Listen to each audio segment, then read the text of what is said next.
नमस्कार दोस्तों, चंद education for you के ऑनलाइन क्लास में सबका हार्दिक स्वागत है। दोस्तों, आज का हमारा टॉपिक है बाल श्रम। चाइल्ड लेबर मतलब बाल श्रम क्या है और यह किस प्रकार से भारत देश में या पूरे देश में, पूरे विश्व में किस तरह से प्रभावित हो रहा है, किस तरह से अपना पांव पसार रहा है, इसके बारे में थोड़ा चर्चा करेंगे। परंतु पहले ये देखते हैं कि बाल श्रम है क्या। मतलब बाल श्रम आमतौर पर मजदूरी के भुगतान के बिना या मजदूरी के भुगतान के साथ शारीरिक श्रम करवाना ही बाल श्रम है।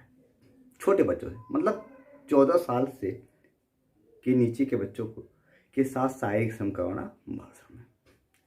यहाँ पे देखिए, बाल श्रम निषेध अधिनियम के अनुसार कहा गया है 14 वर्ष के आयु से कम उम्र के बालकों द्वारा किसी खतरनाक उद्योग, कारखानों आदि में किया जाने वाला कार्य जो जोखिमपूर्ण हो वो बाल श्रम कहलाता है। ठीक है, क्योंकि प्रत्येक देश का भविष्य वहाँ के बालकों के और उसकी बाल्यावस्था पर निर्भर करता है। और बाल्यावस्था में जरूरी है कि बालक का सर्वांगीण विकास हो, उनके खेल कूद के पूरा ध्यान रखा जाए, उनकी सुरक्षा का ध्यान रखा जाए, उनकी शिक्षा का ध्यान रखा जाए। ये सब ध्यान रखना देश की जिम्मेदारी होती है और देश इसके लिए बहुत सारे कानून अधिनियम भी पारित करता है। परंतु उसके बावजूद भी कुछ ऐसे कारण होते हैं जिनकी वजह से बालक छोटी सी उम्र में बाल श्रम करने लगता है। भारत में बाल श्रम जब तेजी से बढ़ने लगा तो 1979 ईस्वी में गुरुपाद स्वामी समिति का गठन किया गया। इस समिति को यह बताना था कि भारत में बाल श्रम क्यों हो रहे हैं, बाल मजदूरी क्यों कराया जा रहा है। तो इस समिति ने अपना कार्य प्रारंभ किया और उन्होंने ये कहा कि जो गरीबी है यह मुख्य रूप से बाल श्रम का कारण है। मतलब गरीबी के कारण ही यह बाल श्रम प्रभाव आगे आ रहा है, बाल श्रम अधिक हो रहे हैं। ठीक है, तो आइए इसके बारे में ये भी जान लेते हैं कि क्या कारण है जो बाल श्रम को बढ़ावा दे रहे हैं। ठीक है, तो सबसे पहले बाल श्रम के जो कारण है उसको देखते हैं कि बाल श्रम के कौन कौन से कारण। तो पहले है जनसंख्या वृद्धि। जनसंख्या वृद्धि एक मुख्य कारण है। जिस तेजी से भारत में जनसंख्या वृद्धि हो रही है उस अनुसार कृषि करने योग्य जो भूमि होती है कम होती जा रही है। जनसंख्या वृद्धि होगी तो कृषि करने की भूमि जो होगी कम हो जाएगी, रोजगार कम हो जाएंगे। ठीक है, और खाद्यान्नों की भी कमी हो जा रही है। ठीक है, जैसे जनसंख्या बढ़ेगी तो भाई मांग बढ़ेगी खाद्यान्नों की, तो ये कारण भी हो गया, रोजगार में कमी आ गई। अब जो गरीब माता पिता हैं जिनके पास रोजगार नहीं तो क्या करें, श्रम करेंगे, श्रम करके किसी तरह अपना भरण पोषण करते हैं। तो ये क्या है, जनसंख्या वृद्धि के कारण ही ये सब हो रहा है। तो जनसंख्या वृद्धि जैसे होगी वैसे रोजगार में कमी आएगी और अपने माता पिता का हाथ बटाने के छोटे छोटे जो बालक हैं वो भी अब काम करना प्रारंभ कर देंगे। क्योंकि सबसे पहले कि पेट को पालना मुश्किल है, तो अपने भरण पोषण करने के लिए बच्चे अपने भी माता पिता का, भाई बहनों का हाथ बढ़ाना प्रारंभ कर देते हैं जनसंख्या वृद्धि के कारण। दूसरा हो गया गरीबी। गरीबी मुख्य कारण है। जब रोजगार में कमी आएगी तो गरीबी आएगी। सबके पास जमीन जायदाद नहीं है, सबके पास कृषि योग्य भूमि नहीं है, किसी के पास मकान नहीं है। बहुत सारे ऐसे कारण हैं जिनके कारण गरीबी हो जा रही है। अब जब गरीबी है तो दो वक्त का अपने पेट को भरने के लिए, गरीबी का पालन पोषण करने के लिए, भरण पोषण करने के लिए छोटे बच्चे अपने माता पिता का हाथ बटाना प्रारंभ करते हैं। माता पिता कारखानों में जा रहे हैं, वो दो धंधों में जा रहे हैं काम करने के लिए, खानों में जा रहे हैं काम करने के लिए, तो उनके साथ साथ छोटे बालक भी अपना चले जा रहे हैं माता पिता के साथ और वहाँ पे जा कर के उनके काम में हाथ बटा रहे हैं, ताकि कुछ जैसे माता पिता कुछ पैसे कमाए तो उनसे कुछ ही कम उनके बच्चे कमा रहे हैं, ताकि पैसे इकट्ठे हो रहे हैं और उनका भरण पोषण किसी तरह चल रहा है। ठीक है, तीसरा देखेंगे अशिक्षा। गरीबी है, जनसंख्या वृद्धि हो गई, गरीबी हो गई और अशिक्षा। अगर अशिक्षा है तो गरीबी है, अशिक्षा है। शुरू से माता पिता सुबह उठते हैं 7 बजे 8 बजे चले जा रहे हैं कारखानों में काम करने के लिए, आ रहे हैं शाम को 7 बजे 8 बजे रात को, बच्चों को भी लेकर चले जा रहे हैं। तो अशिक्षित माता पिता हैं तो क्या अपने बच्चों को लेकर चले जा रहे हैं वहाँ पे, तो दिन भर उनका काम, उनका समय कारखानों में बीत रहा है, तो क्या अशिक्षा हो जा रही है। मतलब उनके अंदर शिक्षा लेने की जो सुविधा है नहीं, क्योंकि माता पिता निरक्षर हैं तो बच्चे भी अशिक्षित होते चले जा रहे हैं। तो अशिक्षा भी एक मूल कारण हो गया है, क्योंकि उन्हें अशिक्षित होने के कारण, निरक्षर होने के कारण उन्हें अपने अधिकार के बारे में पता नहीं है। क्या क्या अधिकार हैं बालकों के, क्या क्या माता पिता के अधिकार है, क्या क्या सरकार उनको कुछ लाभ पहुंचा रही है केंद्र सरकार से, राज्य सरकार से, इनके बारे में उनकी जानकारी नहीं हो पा रही है, जिससे उनकी गरीबी बनी रह रही है और यह बाल श्रम हो रहे हैं। तीसरा देखते हैं, चौथा देखते हैं कि कारण क्या है, तो वह है बेरोजगारी। ठीक है, पहले कहा गया जनसंख्या वृद्धि हुई तो बेरोजगारी कारण है। ठीक है, गरीब हो गए, अशिक्षा हो गया, अब बेरोजगारी क्या है, अशिक्षित रहेंगे तो बेरोजगार होंगे, क्योंकि शिक्षित होने के बाद ही आपको कोई काम मिलता है। अशिक्षित रहेंगे तो आपको केवल हार्ड वर्किंग का काम रहेगा, मेहनत वाला काम मिलेगा, न कि कलम और कापी वाले काम मिलेगा, ऑफिशियल काम नहीं मिलेगा। ठीक है, तो आपको हार्ड वर्किंग काम मिलेगा और डे टू डे मिलेगा। आप जिस दिन जाओगे काम करने उस दिन आपको पगार मिलेगा, जिस दिन नहीं जाओगे नहीं मिलेगा। तो बेरोजगारी इतनी बढ़ गई है कि हम क्या कर रहे हैं कि जहाँ पे हमें 300 मिलना है, अगर हमें बेरोजगार हैं और पालन पोषण भरण पोषण अपना करना, तो 200 मिलेगा तो भी काम कर लेंगे। तो बाल श्रम इसी तरफ जा रहा है। माता पिता 300 कमा रहे तो बालक क्या जा करके 200 कमा रहे हैं, लेकिन कमा ले रहे हैं, दोनों का मिलकर 500 रुपया हो जा रहा है, तो कुछ भरण पोषण चल रहा है। तो ये भी एक बेरोजगारी एक मुख्य कारण है।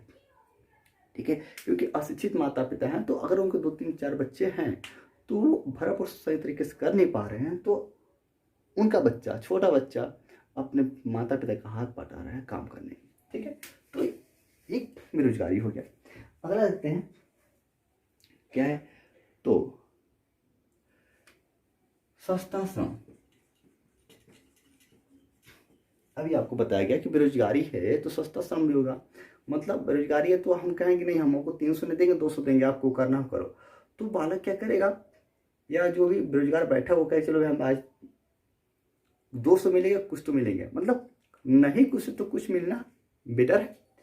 तो सस्ता श्रम होने के कारण बाल श्रम को बढ़ावा मिल रहा है कि कम पैसे में हमें ज़्यादा वर्कर मिल जा रहे हैं और हमारा काम हो जा रहा है। ठीक है, तो ये हमारा एक सस्ता श्रम की तरफ हो गया। अब अगला देखते हैं कि जो छठा कारण है वो है शिक्षा की उच्च कीमत।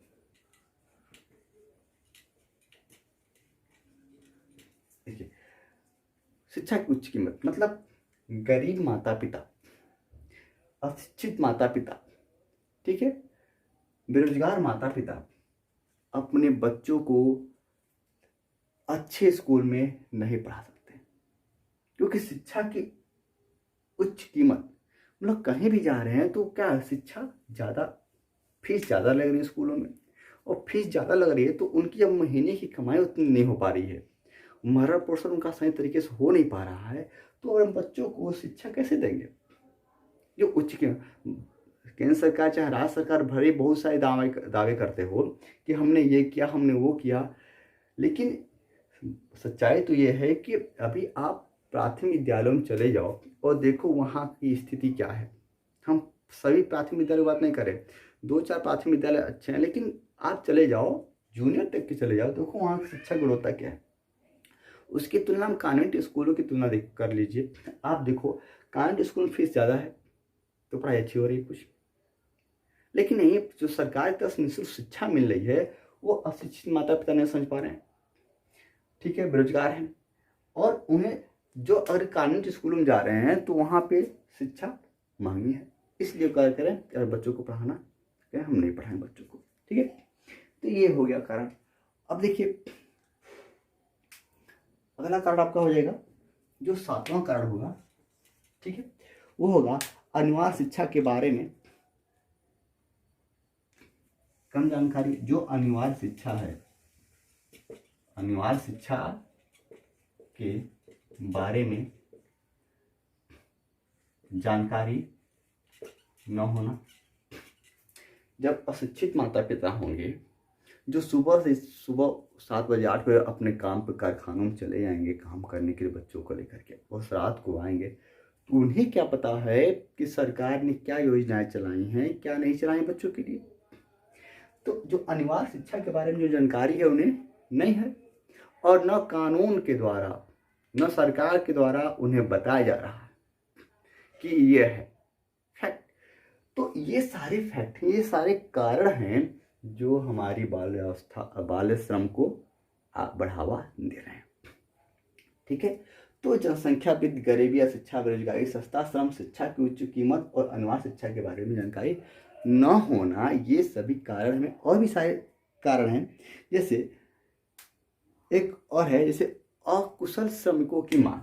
अब यहाँ कह लें कि अकुशल श्रमिकों की मांग, मतलब अकुशल श्रमिकों की मांग भी, मतलब कि हमें अच्छे कुशल श्रमिक नहीं चाहिए, हमें अकुशल श्रमिक चाहिए जो हमारे कम पैसे में ज़्यादा काम कर लेते हैं। वही कारखानों में क्या आता है कि हमें कुशल श्रमिक की जगह अकुशल श्रमिक, जहाँ मान लीजिए हम 10,000 दे रहे हैं, अगर हमें 5,000 में अकुशल श्रमिक मिल जाएगा, हमारा दूना काम होगा, तो हम वही रखेंगे। और बेरोजगारी के कारण यह मांग बढ़ती जा रही है, तो ये भी एक मुख्य कारण हो जा रहा है बाल श्रम को बढ़ावा देने के लिए। अब आगे देखते हैं कि बाल श्रम होने के कारण जो समस्याएं आ रही हैं बालकों में वो क्या हैं। ठीक है, समस्याओं को देखते हैं। बाल श्रम तो बालक कर ले रहा है, लेकिन उसके के कारण जो समस्याएं हैं, बाल श्रम के कारण जो समस्याएं हैं वो कौन कौन सी समस्याएं हैं, इस पे एक नजर डालते हैं कि समस्याएं क्या कौन सी। पहला तो हो जाएगा स्वास्थ्य समस्या, स्वास्थ्य समस्या। ठीक है, जो स्वास्थ्य समस्या है वो हो जाएगा कि भाई देखिए छोटे उम्र में जो बालक अगर काम कर रहा है कारखानों में जाकर के, मिलों में जाकर के, खदानों में जाकर के, खदानों में, तो वहाँ पे उसे सांस लेने की बीमारी, चर्म रोग, आंखों में जलन, बहुत सारी स्वास्थ्य समस्याएं हो जा रही है। क्योंकि उनका जो शरीर है, बाल्यावस्था का जो शरीर है, उन सारे जो केमिकल हैं निकल रहे हैं, जो भी पदार्थ निकल रहे हैं, उनको सहन करने की क्षमता उसके अंदर नहीं है। तो जाहिर सी बात है अगर नहीं है तो वो अनेक प्रकार की बीमारियां उनको घेर ले रही हैं, जिनकी उनको स्वास्थ्य समस्या पर प्रभाव पड़ रहा है। ठीक है, दूसरा देखते हैं शैक्षिक समस्या। देखिए शैक्षिक समस्या क्या है, मतलब जिस उम्र में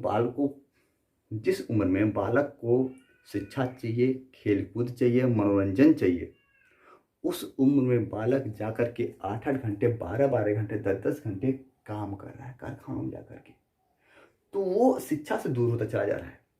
क्योंकि अशिक्षित माता पिता भी हैं और उनके अनिवार्य शिक्षा के बारे में जानकारी कुछ नहीं है, तो वो शुरू से ही कारखानों में जाकर काम कर रहे हैं, तो उनकी एक शैक्षिक समस्या हो जा रही है। उन्हें पता नहीं है कि शिक्षा क्या है, किस तरह से हमारा अधिकार है, क्या नहीं अधिकार है, उन्हें कुछ नहीं पता। उन्हें क्या पता है कि हमें 10 घंटे 12 घंटे काम करना है और हमें शाम को मजदूरी अपना लेना है और घर जाना है, ये पता है। ठीक है, तो इसी कारण से शैक्षिक समस्या बालकों में बढ़ती जा रही है। ठीक है, अगला देखते हैं क्या है, आर्थिक समस्या।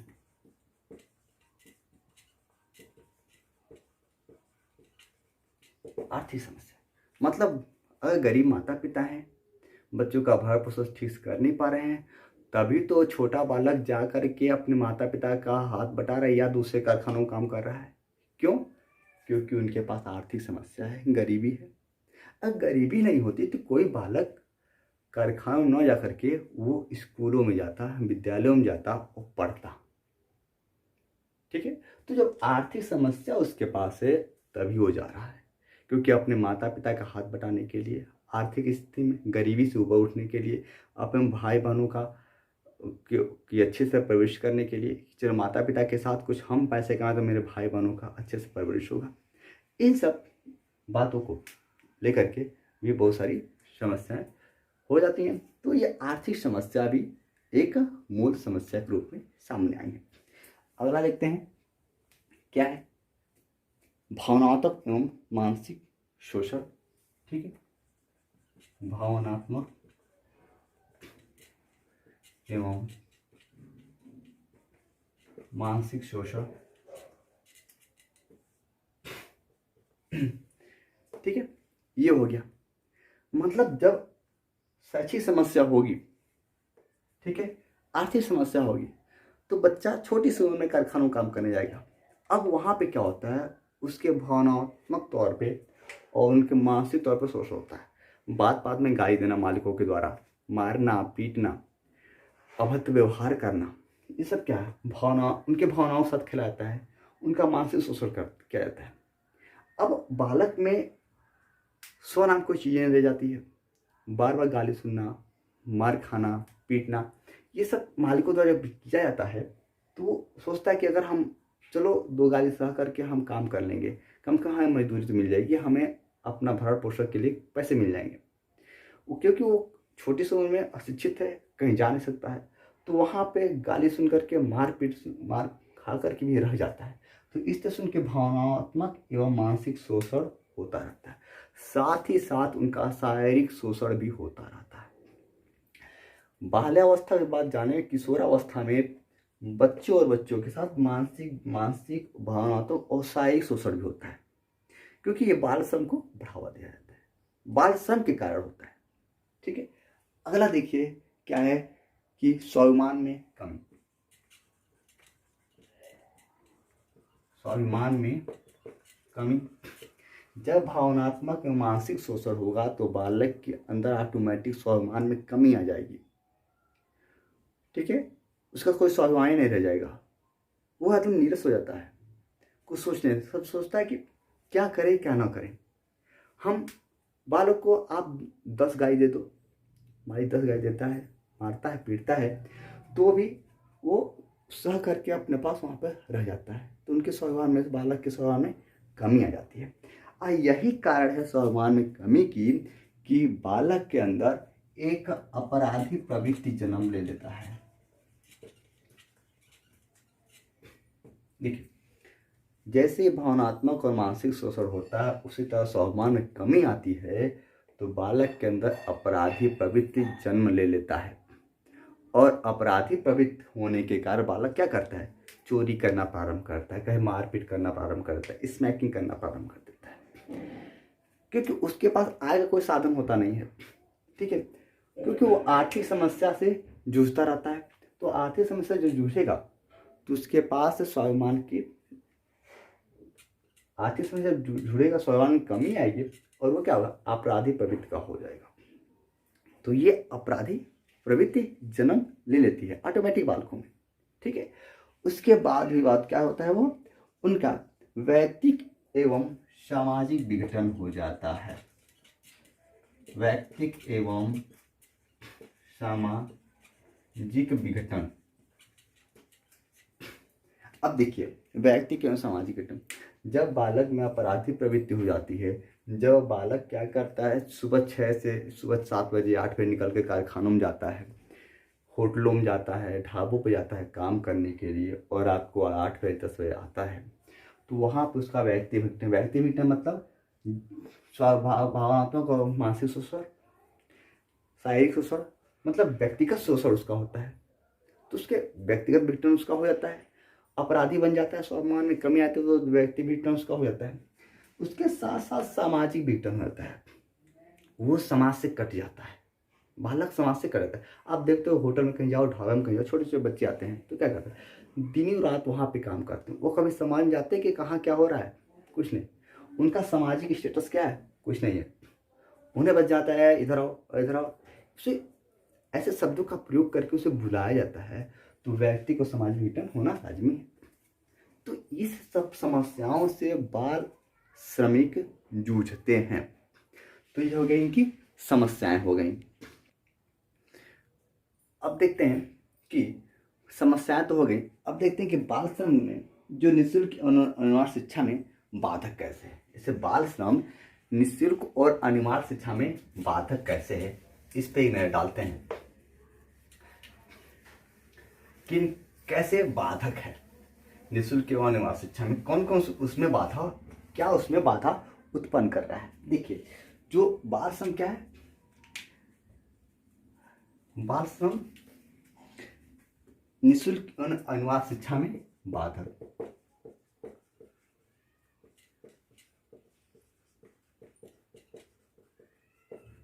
निःशुल्क एवं अनिवार्य शिक्षा में बाधक एवं अनिवार्य शिक्षा में बाधक। बाधक कौन कौन से कारण है, ठीक है, ये देखते हैं। पहला कारण ये हो जाएगा कि क्या है, निर्धनता। निर्धनता, ठीक है, ठीक है। पहला देखते हैं कि क्या है, निर्धनता।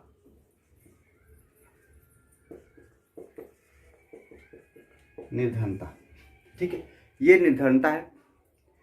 निर्धनता को कहा गया है कि मतलब जो गरीबी, निर्धनता मतलब गरीबी। अब बाधक तत्व जो है वो निर्धनता है। कहा गया है, गुरुपाद स्वामी समिति में कहा गया है कि बाल श्रम का मुख्य कारण क्या है, निर्धनता है, जब गरीबी है। गरीबी के कारण ही बाल श्रम को बढ़ावा मिल रहा है, ठीक है। तो गरीब माता पिता बच्चों का पालन पोषण सही तरीके से कर नहीं पा रहे हैं, तो माता पिता का हाथ बटाने के लिए बालक क्या करे, उनके साथ मजदूरी कर रहा है, तो बाल श्रम की श्रेणी में आ गया। तो निर्धनता एक मुख्य कारण हो गया। दूसरा कारण हो जाएगा इनका जो पारिवारिक दशाएं हैं, पारिवारिक दशाएं। अब पारिवारिक दशाएं कैसे हो जाएंगी, पारिवारिक से मान लीजिए आपका परिवार है, उसमें पारिवारिक कलह हो जाता है। पारिवारिक कलह के साथ साथ उसमें जो टूटा परिवार है, वैवाहिक है, ठीक है, टूटा परिवार, और जिसमें पारिवारिक कलह शामिल हो गया, ठीक है, अनैतिक परिवार हो गया। इसमें क्या है, व्यवहार ये होता है कि उन्हें कोई समझाने वाला नहीं होता है कि किस तरह से आपका भविष्य कहाँ जाए, किस तरह से आप तैयारी करो, कहाँ जाओ, क्या करना, कोई मतलब नहीं होता है। तो पारिवारिक दशाएं भी एक बाधक तत्व के रूप में हैं, जो आपको निःशुल्क शिक्षा के लिए बाधक तत्व के रूप में सामने आ रही हैं, ठीक है। तो पारिवारिक कलह हो गया। दूसरा, ये तीसरा हो जाएगा अशिक्षा। अशिक्षा मतलब अगर अशिक्षा है, अशिक्षित माता पिता हैं, तो उन्हें ये पता नहीं है कि सरकार ने क्या योजनाएं चलाई हैं हमारे बच्चों के लिए, निःशुल्क शिक्षा के लिए, कि हम अपने बच्चों को ज़्यादा पैसे जो कॉन्वेंट स्कूल में लग रहे हैं उसमें न भेज करके, अगर मेरे पास पैसे नहीं तो हम सरकारी स्कूल में उन्हें पढ़ा सकें, ठीक है। तो उन्हें यह पता नहीं होता है, जिसकी वजह से यह बाधा पहुंचा रही है अनिवार्य शिक्षा में। तो सबसे बड़ी अशिक्षा की बात भी हो जा रही है कि अशिक्षित माता पिता अपने बच्चों को उनके एक्ट के बारे में, उनके अधिकार के बारे में, अपने अधिकार के बारे में उनको पता नहीं हो रहा है, और जिससे वो अपने बच्चों को निःशुल्क शिक्षा प्राप्त नहीं करवा पा रहे हैं, ठीक है। अगला देखिए क्या है कि असंवेदनशील शिक्षा प्रणाली।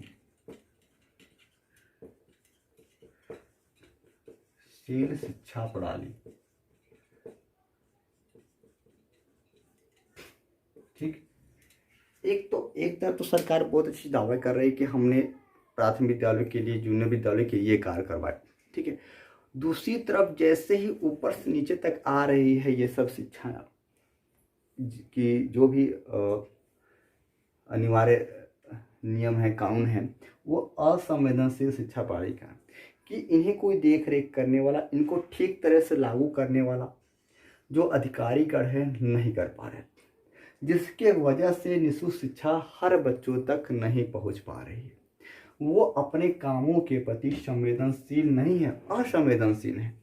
आप चले जाइए प्राथमिक विद्यालयों में, बार बार कह रहा हूँ कि वहाँ पे जाइए, देखिए शिक्षा नहीं है। जो संकुल प्रभारी होता है, जिनके अंदर कई स्कूल देखे जाते हैं, वो भी अपना काम सही तरीके से नहीं कर रहे। किस स्कूल पे टीचर आ रहे हैं, कहाँ पे नहीं आए, कहाँ बच्चों की कमी है, कहाँ नहीं करें, कुछ नहीं। तो वो असंवेदनशील हैं, जिसकी वजह से निःशुल्क शिक्षा हम प्रत्येक बालक तक पहुंचाने में असमर्थ हो जा रहे हैं। ठीक है, अगला देखते हैं क्या है, वित्तीय असमावेशिता। वित्तीय असमावेशिता, ठीक है। असमावेशिता मतलब जैसे आप शहर और ग्रामीण परिप्रेक्ष्य में देखिए कि शहर में कितना खर्च करने की जरूरत है, कितनी आय चाहिए, और उस गांव में कितनी आय चाहिए। शहर के अनुसार अगर शहर में एक माता पिता है, 2-3 बच्चे उनके हैं, तो अगर वो बेरोजगार हैं, गरीब हैं, तो अपने बच्चों की परवरिश ठीक ठाक से नहीं कर पा रहे हैं, एकदम हाशिए पर रहते हैं। वो अपनी आर्थिक जो व्यवस्था उनकी, वो अपना हाशिए पर जीवन निर्वाह कर रहे होते हैं। इस सिचुएशन में वो अपने बच्चे को शिक्षा नहीं दे पाते हैं। वहीं ग्रामीण परिवेश में भी बच्चे, परिवार, माता पिता अपने हाशिए पर आते हैं, वो भी शिक्षा नहीं दे पा रहे।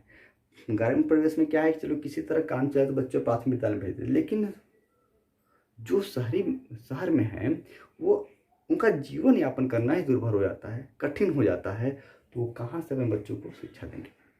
और रही बात अशिक्षा की, तो अशिक्षित हैं तो भी नहीं अनिवार्य शिक्षा के बारे में जानकारी बात कर रहे हैं। तो वित्तीय असमावेशिता के कारण भी माता पिता अपने बच्चों को जो निःशुल्क शिक्षा है वो नहीं दे पा रहे। ये बाधा उत्पन्न हो जा रही है, ठीक है, क्योंकि माता पिता के पास इतने पैसे नहीं होते हैं कि वो छोटा मोटा व्यवसाय करके अपने बच्चे को स्कूल में भेज सके। उन्हें तो काम करना, डेली काम करना पड़ता है। छोटा मोटा पैसे कुछ होता है, और जो भी मान लीजिए बैंकों से लोन भी मिलता है तो उनकी जानकारी नहीं होती है, और गरीब को कोई सहायता करने नहीं, कोई बताना नहीं होता कि चलो आपको यहाँ से बैंक का लोन मिल जाएगा, आप यहाँ से कुछ काम कर लो, व्यवसाय कर लो। उन्हें कोई बताने वाला नहीं होता है, तो वो उधर जाते भी नहीं है। उन्हें ये होता है कि बैंक इतना लोन दे रहा है तो पैसा कहाँ से भरेंगे, तो उसके बारे में उन्हें कोई जानकारी देने वाला नहीं होता है। क्योंकि जो संवेदनशील शिक्षा प्रणाली है, असंवेदनशील हमारे जो अधिकारी हैं, उन्हें इस बात की ये बात नहीं बताते कि आपको ये सब मिल सकता है, ठीक है। यह असंवेदनशील शिक्षा प्रणाली होगी। उसके बाद देखते हैं कानूनी दोष। कानूनी दोष है, कानूनी दोष क्यों है? क्योंकि देखिए क्या गया है, जो भी असंवेदनशीलता शिक्षा प्रणाली का मतलब जो अधिकारी हैं वो लागू नहीं कर पा रहे हैं। जो बाल श्रम के लिए अधिनियम बने हैं, कानून बने हैं, उन्हें लागू नहीं किया जा रहा है।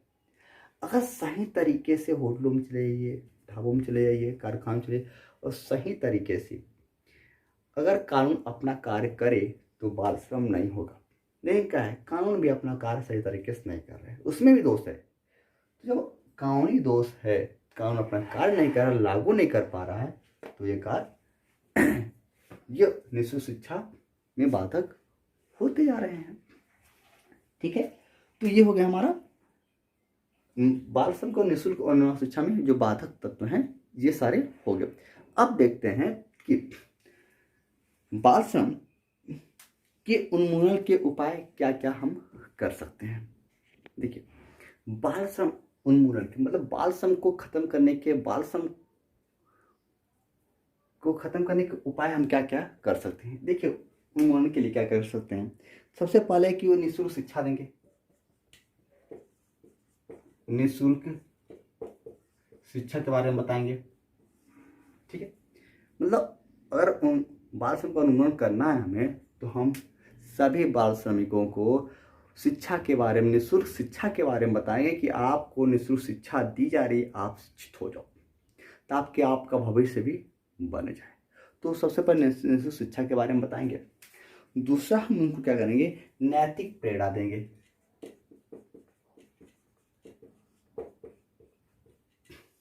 नैतिक प्रेरणा देंगे।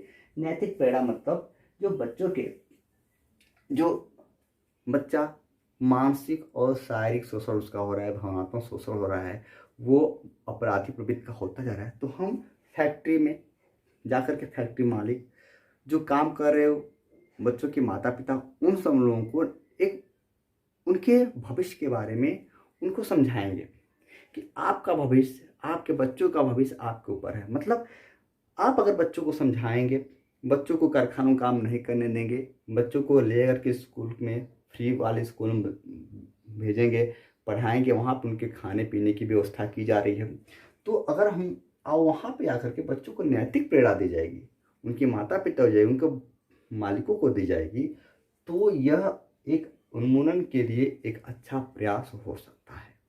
ठीक है, तो नैतिक प्रेरणा हम क्या देंगे, कारखानों में जाकर के मालिकों को बताएंगे, बच्चों की व्यवहारिक बातें बताएंगे कि ये भी बच्चे हैं, अभी इनको इस तरह का कार्य नहीं करवाना चाहिए, जोखिमपूर्ण कार्य नहीं करवाना चाहिए, वहाँ पे थोड़ा कानून का भी सहारा लेंगे।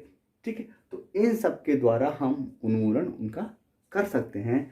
उसके बाद तीसरा देख लीजिए, कुशल एवं प्रशिक्षित श्रमिकों की मांग को बढ़ाना। जहां हमें कुशल एवं प्रशिक्षित श्रमिकों की मांग को बढ़ाना। ठीक है, मतलब जहां पे हम देख रहे थे कार्ड में कि अकुशल श्रमिक की मांग 300, हमें ज़्यादा से कम पैसे में ज़्यादा काम, तो हम क्या करेंगे, नैतिक जब प्रेरणा दें तो मालिकों को ये बताएं कि आप अकुशल श्रमिक क्यों रखें, कुशल श्रमिकों को लीजिए, प्रशिक्षित श्रमिकों को लीजिए, जहाँ पे आपकी गुणवत्ता बढ़ेगी आपकी, तो वहाँ पे उन्हें बताया जाएगा कि आप कुशल एवं प्रशिक्षित श्रमिकों की मांग करिए, अकुशल श्रमिकों की मांग ना करिए। अकुशल श्रमिक की मांग करेंगे तो बच्चे आएंगे, बच्चों का भावनात्मक और शारीरिक शोषण होगा, तो में अपराधी प्रवृत्ति होगी, और अपराधी प्रवृत्ति के कारण यहाँ पे सामाजिक विघटन भी होगा। तो ये हम नैतिक प्रेरणा वहाँ पर देंगे, और ये साथ साथ ये करेंगे, कुशल एवं प्रशिक्षित श्रमिकों की मांग को बढ़ाने का प्रयास करेंगे। ठीक है, अगला देखते हैं, ये क्या है कि इसमें एक जागरूकता चाहिए। जागरूकता लाना बहुत जरूरी है, क्योंकि जागरूकता कहाँ करेंगे, कारखानों में, मिलों में जाएंगे और जागरूकता बताएंगे कि यह अधिकार है बालकों का, यह कंपनी के लिए है, ये माता पिता के लिए, ये सारे अधिकार है। जागरूक करेंगे, माता पिता को जागरूक करेंगे, बच्चों को जागरूक करेंगे कि आपका ये अधिकार है, माता पिता को जागरूक करेंगे कि आपका भी ये अधिकार है, ये आपका कर्तव्य बनता है कि आप अपने बच्चों को पढ़ाएं। क्योंकि जो भी बाल श्रमिक है अनैतिक है, अकानूनी है, कानूनी रूप से आप भी दोषी होंगे और मालिक भी दोषी होगा। इसीलिए आप ये कारण जागरूकता को बताया जाएगा उनके बालकों के प्रति, बालकों के भविष्य के प्रति, निःशुल्क शिक्षा के प्रति, बालकों के अधिकार के प्रति माता पिता को और मालिकों को बताया जाएगा। तो जागरूक किया जाएगा, जन सामान्य को जागरूक किया जाएगा, तो ही हम इनका उन्मूलन कर सकते हैं, अन्यथा नहीं कर सकते हैं। अगला देखेंगे कि गरीबों का सशक्तिकरण। ठीक है, गरीबों का सशक्तिकरण।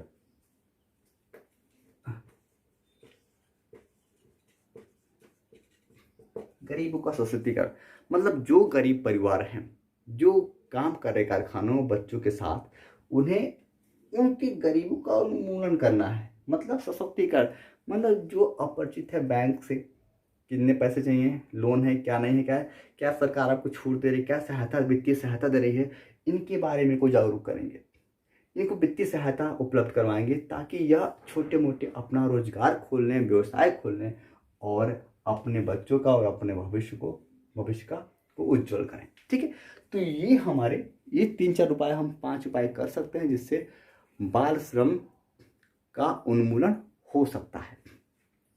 ठीक है, अब थोड़ा देख लेते हैं एक नज़र इस पर कि बाल श्रम के उन्मूलन की बात तो हो गया, लेकिन बाल श्रम के लिए असंवैधानिक प्रावधान क्या कौन कौन से हैं, इस पर थोड़ा सा नजर देख लेंगे कि अनुच्छेद 15(3) के तहत कहा गया कि बच्चों के लिए अलग कानून बनाने का अधिकार है।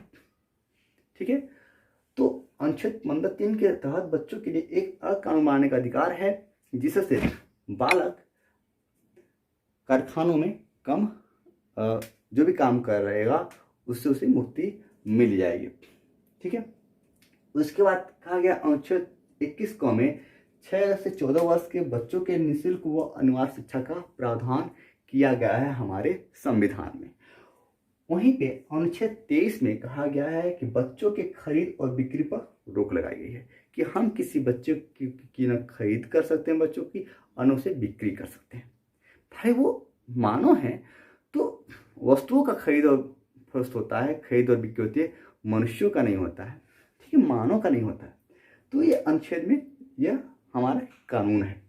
फिर अनुच्छेद 24 में कहा गया है कि 14 वर्ष से कम उम्र के बच्चों को खतरनाक कामों में प्रतिबंध लगाना। मतलब 14 वर्ष से कम उम्र के बच्चों को हम खतरनाक कार्यों में या कामों में नहीं लगा सकते हैं, उस पर प्रतिबंध लगाने के लिए अनुच्छेद 14 में बात कही गई है, नियम है। फिर अनुच्छेद 39 में 39 में कहा गया कि राज्य की नीतियां लागू करना, मतलब राज्य को अधिकार है कि अपनी नीतियां लागू करे और ये बताए कि बच्चों का क्या अधिकार है, उनके माता पिता का क्या अधिकार है। तो ये नीतियां लागू करने का अधिकार 39 में है। अनुच्छेद 45 में ये कहा गया है कि 6 वर्ष से कम आयु के बच्चों की देखभाल करना राज्य की जिम्मेदारी है, एक केंद्र की जिम्मेदारी है, और दूसरा राज्य की भी जिम्मेदारी है कि 6 वर्ष से कम आयु के बच्चों की देखभाल करना, कि हमारे 6 वर्ष के कितने बच्चे हैं हमारे राज्य में, क्या कर रहे हैं क्या नहीं कर रहे हैं, बाल श्रमिक हो गए हैं कि नहीं हो गए, उनकी देखभाल करना राज्य की जिम्मेदारी है। उसके बाद कहा गया है अनुच्छेद 51A में कि माता पिता की भी जिम्मेदारी है, कि माता पिता की भी जिम्मेदारी है कि उनके बच्चे क्या कर रहे हैं, उनके बच्चों का पालन पोषण करना, देखभाल करना, शिक्षा की व्यवस्था करना माता पिता की भी जिम्मेदारी है। ये अनुच्छेद 51A में कहा गया है। इसके साथ साथ बच्चों को राष्ट्रीय बाल श्रम नीति 1987, ठीक है, 1987 क्या है, राष्ट्रीय बाल श्रम नीति, ठीक है, नीति को भी बनाया गया है। ठीक है, उसके बाद कुछ जैसे एक कारखाना अधिनियम बना 1948 में, कि कारखाना अधिनियम 1948 में यह है कारखाना अधिनियम बना। इसमें कहा गया कि कितने वर्ष तक के बच्चों को कारखाना में रखना है, क्या नहीं रखना है, किन किन शर्तों के साथ कारखाने में काम कर सकते हैं, क्या नहीं कर सकते हैं। यह अधिनियम कारखाना बनाया गया है भारत सरकार के द्वारा। ठीक है, वहीं पे एक लैंगिक अपराध अधिनियम बना है, बालकों का संरक्षण अधिनियम, लैंगिक अपराध से बालकों का संरक्षण अधिनियम 2012 बना है। ठीक है, लैंगिक अपराध से बना है संरक्षण नियम 2012 में बना है। ये संवैधानिक प्रावधान के अंतर्गत आते हैं। ठीक है, फिर उसके बाद बाल श्रम अधिनियम में संशोधन किया गया, 1986 में संशोधन किया गया, बाल श्रम अधिनियम में 1986 में संशोधन किया गया, 107, ठीक है, करके वो बना। उसके बाद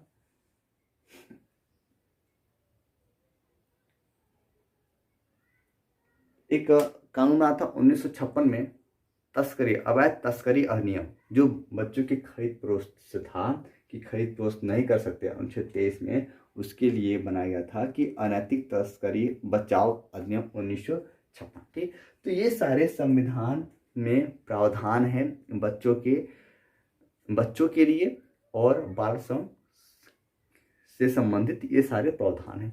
क्योंकि ये जो प्रावधान है ये मुख्य रूप से आपके एग्जाम के लिए महत्वपूर्ण हो सकते हैं। जैसे अनुच्छेद 15(3), अनुच्छेद 21 को ये इम्पोर्टेंट हो जाता है, ये इम्पोर्टेंट हो जाता है। देखिएगा, ये अधिकतर क्वेश्चन आपके बीटीसी सेकेंड सेमेस्टर ऐसे पूछा गया है, ये भी पूछा गया, मतलब ये सारे क्वेश्चन आपको थोड़ा देखेंगे तो ये आपके लिए बाल श्रम से संबंधित और बच्चों से संबंधित ये महत्वपूर्ण हो जाते हैं। ठीक है, तो आज का वीडियो कैसा लगा? मिले तो अच्छा लगा तो कमेंट करिएगा और मिलते हैं आगे के वीडियो में एक नए टॉपिक के साथ। धन्यवाद।